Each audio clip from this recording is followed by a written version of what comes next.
Good evening students. हमारा आज का जो टॉपिक है वो है ribosome. Ribosome is also called protein factory. Clear?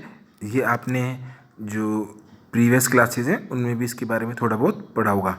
यहाँ पर हम थोड़ा सा उसे डीपली पढ़ने की कोशिश करेंगे। Okay,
students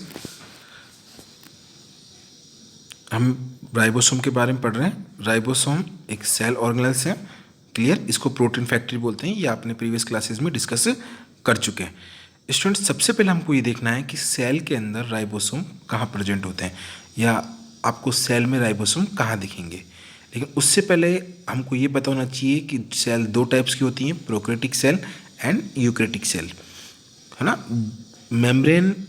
membranes cell organs केवल यूकैरियोटिक सेल में मिलते हैं, प्रोकैरियोटिक में नहीं मिलते। तो हमको पहले ये देखना है कि क्या राइबोसोम प्रोकैरियोटिक सेल में मिलते हैं या नहीं मिलते। क्लियर? लेकिन इससे पहले मैं आपको बताने की कोशिश करूंगा कि राइबोसोम और एग्जाम में क्वेश्चन भी पूछा हुआ है ना। Which cell organelles is membrane less. Clear? कौन सा सेल ऑर्गेनल्स मेम्ब्रेन लेस होता है? तो आंसर क्या होगा? राइबोसोम। यस, राइबोसोम के ऊपर कोई भी मेम्ब्रेन प्रेजेंट नहीं होती। क्लियर? किस तरह से होता है? एक थ्रेड लाइक स्ट्रक्चर होती है। मतलब दूसरी चीज, ribosome are made of RNA। Ribosome किसके बने होते हैं? RNA के बने होते हैं। Clear? RNA thread like structure होती है, पढ़ेंगे अपन। क्लियर? और उस थ्रेड लाइक स्ट्रक्चर वो कहाँ प्रेजेंट होती है? साइटोप्लाज्म के अंदर। जैसे आपका कोई धागा है, थ्रेड है, आपने उसको थोड़ा सा गुच्छा बनाया और पानी में डाल दिया, तो वो पानी के अंदर प्रेजेंट, लेकिन उस पर कोई मेम्ब्रेन नहीं है, तो बिल्कुल राइबोसोम भी ऐसे ही होते हैं। तो ribosome is membrane less cell organelles, number एक। दूसरा, ribosome are made of RNA। Clear? दूसरा, ये जो RNA है ये कहाँ बनता है? न्यूक्लियस के अंदर एक स्ट्रक्चर होती है, इसको अपन क्या बोलते हैं? न्यूक्लियोलस। वहाँ पर ये RNA बनते हैं, राइबोसोम फॉर्म होते हैं, और ये बनने के बाद न्यूक्लियस से कहाँ पर जाएंगे? साइटोप्लाज्म के अंदर। ये बात आपको पता होनी चाहिए।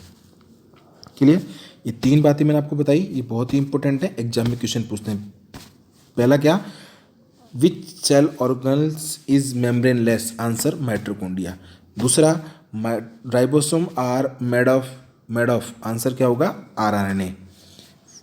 Third, where ribosome are form? Answer in nucleus. Clear? और न्यूक्लियस में भी कहाँ पर? न्यूक्लियोलस के अंदर। पढ़ेंगे अपन बाद में न्यूक्लियस क्या होता है। जब न्यूक्लियस पढ़ेंगे तो आपको सारी चीज़ें सीखने को मिल जाएंगी। अब देखो, प्रोकैरियोटिक सेल के अंदर राइबोसोम होते हैं क्या? भाई, राइबोसोम के ऊपर कोई मेम्ब्रेन होती नहीं है, और मेम्ब्रेन लेस सेल ऑर्गन्स तो प्रोकैरियोटिक सेल में मिल जाते हैं। तो राइबोसोम क्या है? आपको प्रोकैरियोटिक सेल के अंदर मिल जाएंगे। और कहाँ मिलेंगे? साइटोप्लाज्म के अंदर। दिख रहा है आपको, क्योंकि न्यूक्लियस तो होता ही नहीं इसके अंदर। जी, वेल डेवलप्ड न्यूक्लियस नहीं होता, है ना। लेकिन आपको ये कहाँ पर मिलेगा? राइबोसोम साइटोप्लाज्म के अंदर, प्रोकैरियोटिक। तो यहाँ पर क्या हो गया? पॉइंट कर लें कि प्रोकैरियोटिक सेल के अंदर राइबोसोम प्रेजेंट होते हैं। कहाँ पर? साइटोप्लाज्म के अंदर, नंबर एक। दूसरा, आपके सामने ये दो यूकैरियोटिक सेल है, प्लांट सेल और एनिमल सेल। पहले एनिमल सेल के अंदर देखिए, आपको राइबोसोम दिख रहा है क्या इसके अंदर कहीं पे? देखो जरा ध्यान से। यस, राइट में आपको 5वें नंबर पे राइबोसोम लिखा हुआ दिख रहा होगा, इसका मतलब राइबोसोम प्रेजेंट है। जरा प्लांट सेल के अंदर देख लेते हैं, दिख रहा है आपको कहीं पे राइबोसोम लिखा हुआ? तो आप देख रहे हो ना, नीचे नीचे लिखा हुआ है राइबोसोम। यस, तो राइबोसोम क्या है, प्लांट सेल के अंदर ही मिलते हैं। इसका मतलब यूकेरियोटिक सेल, चाहे वो प्लांट हो चाहे एनिमल, उनके अंदर राइबोसोम क्या है, प्रेजेंट होते हैं।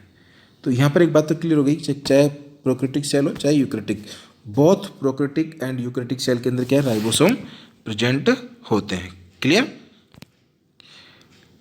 इसके बाद यूकेरियोटिक सेल के अंदर राइबोसोम साइटोप्लाज्म में प्रेजेंट है, तो साइटोप्लाज्म या तो फ्रीली प्रेजेंट हो सकते हैं या फिर ये ईआर से अटैच हो सकते हैं। और आपने पढ़ा है ईआर से जो राइबोसोम अटैच होते हैं उस ईआर को अपन बोलते हैं आरईआर, रफ एंडोप्लाज्मिक रेटिकुलम। इसकी सरफेस रफ क्यों होती है, राइबोसोम के अटैचमेंट के कारण। क्लियर। साइटोप्लाज्म में राइबोसोम दो टाइप के मिलते हैं, दो तरह से मिलते हैं, एक तो फ्रीली और एक आरईआर से अटैच।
बेटा साइटोप्लाज्म के अलावा राइबोसोम दो सेल ऑर्गेनल्स के अंदर ही मिलता है, एक तो माइटोकॉन्ड्रिया के अंदर, एक क्लोरोप्लास्ट के अंदर। आपको दिख रहा है इस माइटोकॉन्ड्रिया है, इसके अंदर आपको राइबोसोम दिख रहे नहीं दिख रहे, दिख गए होंगे है ना।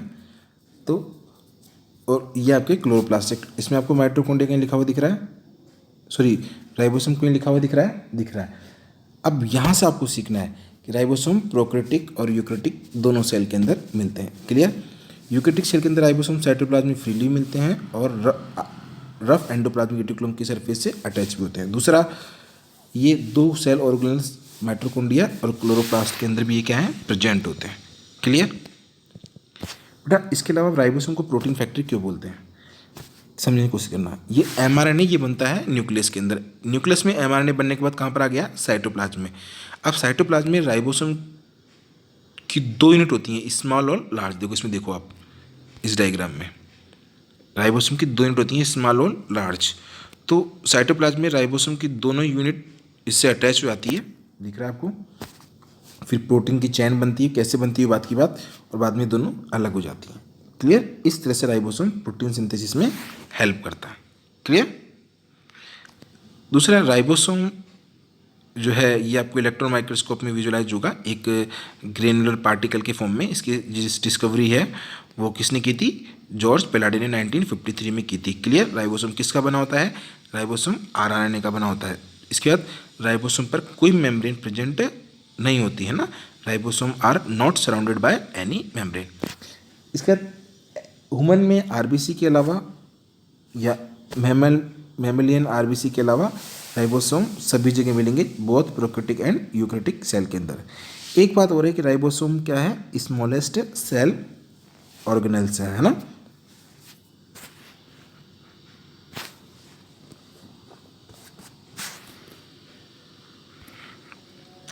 इसके बेटा राइबोसोम दो टाइप के होते हैं, 70S and 80S। 70S ribosome prokaryotic cell में मिलते हैं, इसलिए से प्रोकैरियोटिक राइबोसोम भी बोलते हैं। 80S राइबोसोम यूकेरियोटिक सेल में मिलते हैं, इसलिए से यूकेरियोटिक राइबोसोम भी कह देते हैं। अब इसको एस क्या है बेटा, एस सेडबर्ग यूनिट है या सेडिमेंटेशन रेट है, जिसके के द्वारा हम क्या करते हैं, डेंसिटी और साइज के अकॉर्डिंग किसी भी पार्टिकल को, प्रोटीन को क्या है, सेपरेट कर सकते हैं। क्लियर। लेकिन अपने पढ़ा राइबोसोम की दो यूनिट होती हैं, स्मॉल यूनिट और लार्ज यूनिट। अगर हम 80S राइबोसोम की बात करें तो 80S जो राइबोसोम है इसकी जो लार्ज यूनिट है ये बनी होती है 60S की, और स्मॉल यूनिट बनी होती है 40S की। ऐसे ही 70S राइबोसोम की बात करें तो इसकी जो लार्ज यूनिट है ये बनी होती है 50S की, और जो स्मॉल यूनिट है ये बनी होती है 30s की। क्लियर। अब आप कहोगे सर ATS जो है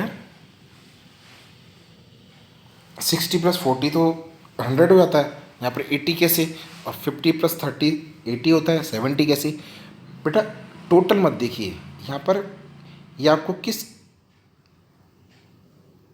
कंसंट्रेशन पे, किस सेडबर्ग यूनिट पे मिल रहे हैं वो कंसिडर किया जाता है।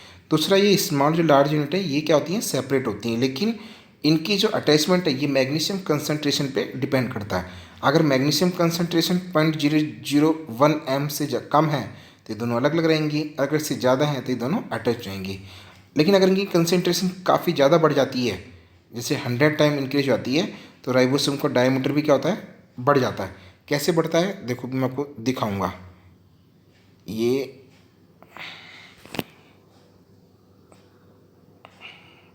इसमें आप नीचे नीचे देखिए 40s और 60s यूनिट सब यूनिट है, मैग्नीशियम की कंसंट्रेशन में दोनों अटैच हो गई।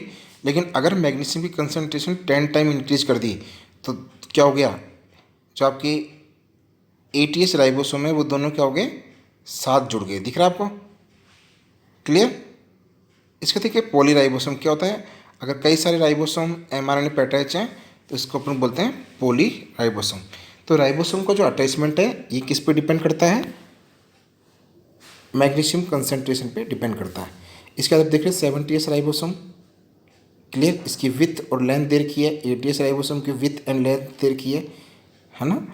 इसके बाद आप देख रहे हैं कि जो 70s राइबोसोम है इसकी लार्ज यूनिट 50s की है, स्मॉल 30s की है। 30s के अंदर 21 प्रोटीन मिलते हैं और 50s के अंदर 31 प्रोटीन्स मिलते हैं।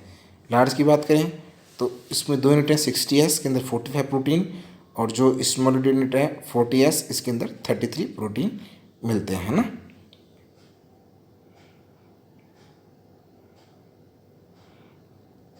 स्टूडेंट्स एक ही कंपोजिशन आपको जरूर याद होना चाहिए। अपने पढ़ा था राइबोसोम RNA के होते हैं। जो 70s राइबोसोम है इसमें 60% RNA होता है एंड 40% प्रोटीन होता है। ऐसे ही 80s राइबोसोम है उसमें 40% RNA होता है और 60% प्रोटीन होता है। ये आपको पता होना चाहिए, है ना।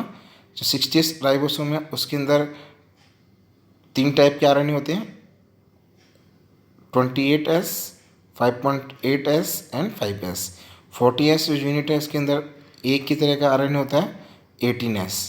50S जो है यूनिट है उसके अंदर दो तरह के RNA होते हैं, 23S एंड 5S। एंड जो 30S जो यूनिट है उसके अंदर एक ही तरह का RNA होगा, 16S। बेटा इसको आपको रट लेने का है ना, अच्छी तरह याद कर लेने का, कि इससे कई बार क्वेश्चन पूछ लेते हैं, है ना। ये तो आपको याद करने का ही बनता है।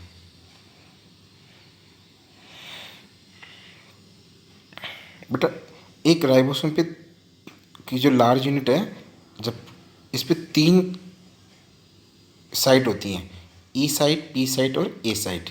E को बोलते हैं एग्जिट साइट, P को बोलते हैं पेप्टिडाइल tRNA बाइंडिंग साइट जैसे tRNA अटैच होता है, और A बोलते हैं एमिनो एसिड बाइंडिंग साइट जैसे एमिनो एसिड अटैच होता है। क्लियर।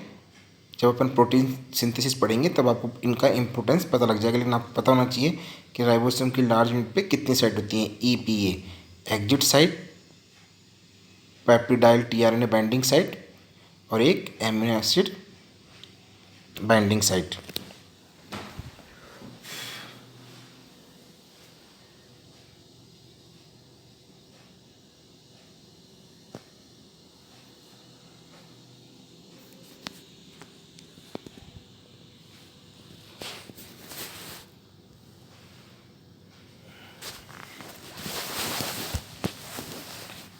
तो स्टूडेंट्स एक बार हम वापस रिवाइज कर लेते हैं।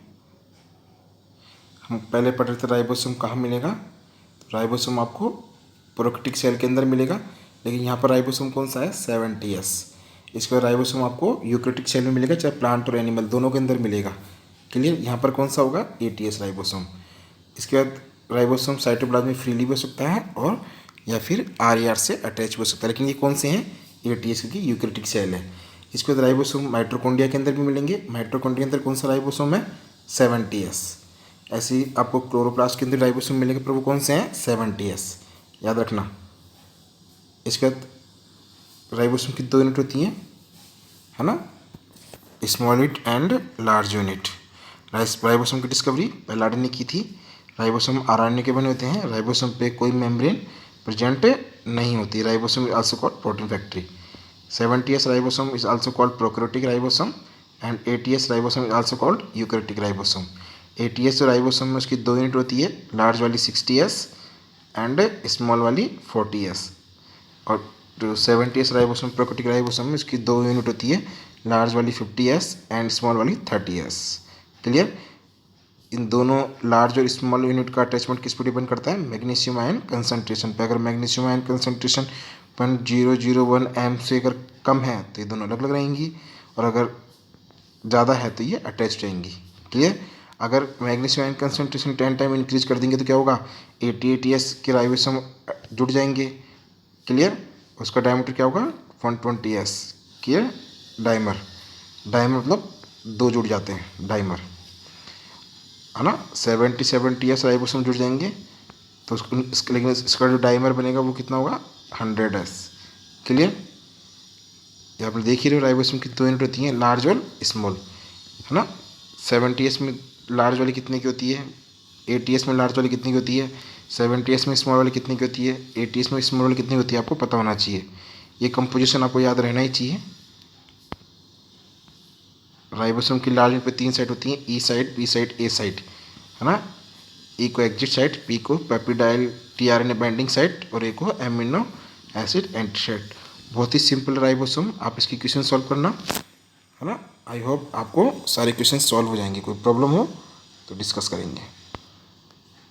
तो फ्रेंड्स, थैंक्स फॉर वॉचिंग। मिलते हैं नेक्स्ट वीडियो में।